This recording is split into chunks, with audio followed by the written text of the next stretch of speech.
What is going on, everybody? Welcome back to Nintendo Land, and we are back once again with part 3 of differences between the original Paper Mario the Thousand Year Door and the remake. And we are pretty much just going through the game and looking at little differences, maybe even some big ones, and just anything in between that has changed over the years. We have been starting from the very beginning of the game and getting to the end, and today is going to be focusing on the entirety of Chapter 1 all the way up to Hooktail Castle. So you guys can also comment anything that I may have missed or any other details that you've noticed about future chapters, as I'm already personally on chapter 5, so comment anything that you've noticed as well. But thank you so much for tuning in. A lot of you watching this video are not yet subscribed. Make sure you leave a like and subscribe, and if there's something that you noticed that you think I should have talked about maybe before this, check my other 2 videos. This will be in a playlist. Check the description for that as well. But let's dive into the differences of Paper Mario the Thousand Year Door. We've already made it through a little part of chapter 1 last time, but now we are at the quiz booth with the Thwomp.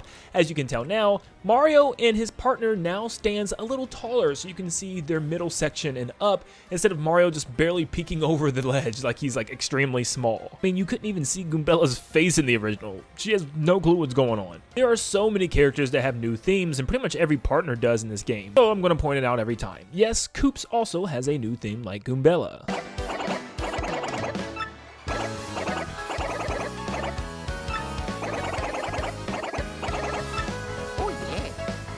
Hooktail's castle had a scribble look to it, as if it was drawn instead of just made out of paper but in the background, and that's exactly what the new version looks like. Also, now there's less hills in the far off background way behind Mario while he's already in the background. In the original, you could see through the windows of Hooktail's castle. You can see the light shining through, and you can see the sky with the clouds in the background as well. In the remake, the sun shining through is just too bright, and you really can't see anything out of them. It's just a big bright light. In the original, when you go underneath the drawbridge underneath the castle, there's no fog or anything going across the water. Now in the remake, it's covered with a layer of fog to give it more of that mysterious feel. This is an extremely minor one, but the cobwebs are a lot different. It was kind of hard to see them in the original, and they were just kind of plastered on the wall like paint, but now they kind of flow through the pillars and underneath the doorways in the background and the window sills. They actually feel exactly like cobwebs would look like in a 3D space. There's a new song that plays when Koops is reading the letter that he thinks is from his dad.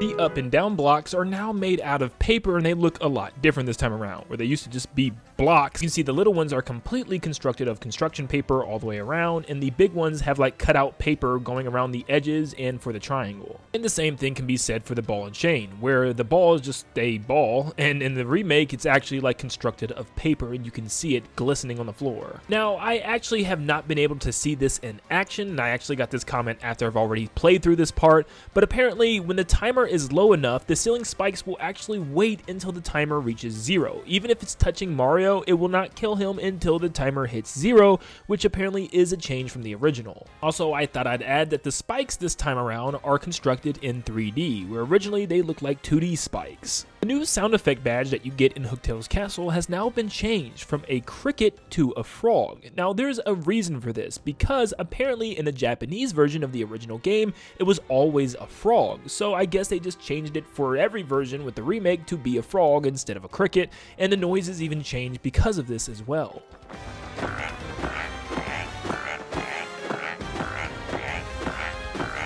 This is an obvious one, but one I do have to point out again is there's now a partner ring where you can easily switch characters without having to open up the menu. When you would flip to go skinny to fit between rails in the original, you just kind of walk in between them, and that goes for everything that you fall through, like gates and everything, where there's no sound effect or really any type of animation with it as well. You just slip through the gates. The remake, it kind of auto-guides you through the rail where you can't do anything besides move forward or backward, and also there's a little sound effect of him squeezing through it now.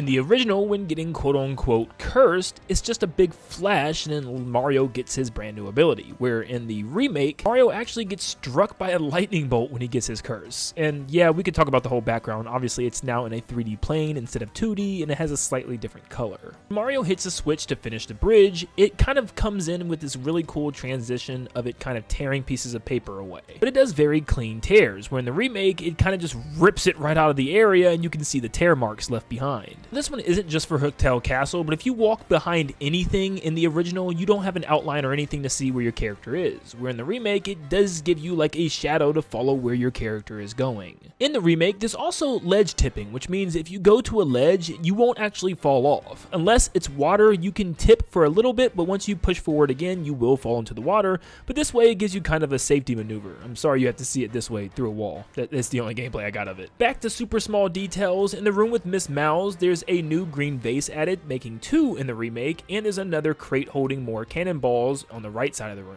As you activate Koops' ability, you can see underneath him there's a green circle with an arrow indicating what direction that he's going to be flung in.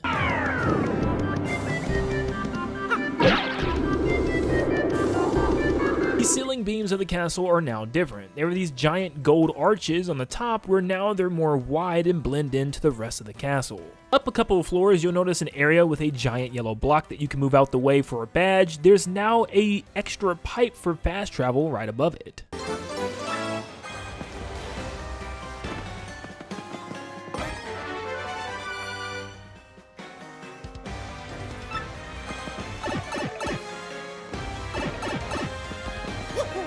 As you're walking across the final bridge at the end of the castle, you'll notice that the background doesn't really have detailed hills, it's just kind of all flat in the background, where this time you can actually see the individual hills popping up back there. Now this is probably trying to happen in the original, it's just you really can't tell, but in the remake you can definitely tell it's getting darker as you're going higher and higher up on the tower.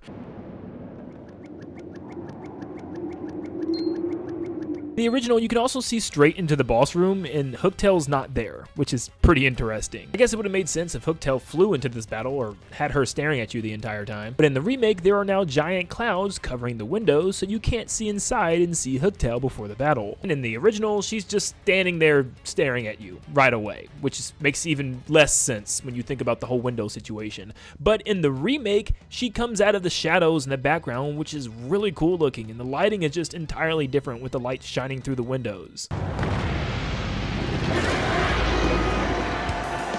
In the original, when Hooktail uses her flame attack, you can still see a black outline of both of the characters, where in the remake it looks like they're fully engulfed in flame this time around. In the original, when Hooktail took the battle into the crowd, you would have to fight in between the seats, where now you fight in front of them, which I don't know if this is a great thing or not. I mean, I thought it was kind of cool to fight in between the seats. It's not a game changer at all, but it's just definitely a noteworthy difference. Also in this battle, the camera is panned out more to see the walls on either side of the curtains, where you could still see that clock on the left side, but it wasn't until the battle was over in the original. And last but not least, once you defeated Hooktail in the original, you couldn't see her body anymore, where in the remake, you can see her tail still dangling over the battlefield.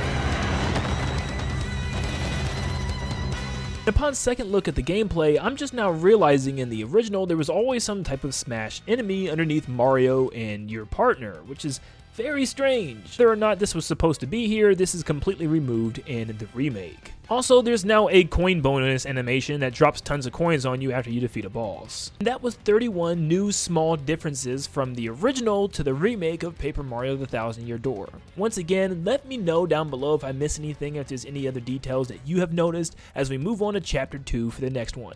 If you guys want this series to continue going, make sure that you leave a like and subscribe, share the video, give it some love. A lot of you watching this, like I said before, are not yet subscribed. Show some love for this video. Thank you so much for tuning in, and I'll see you all on the next one. See you guys.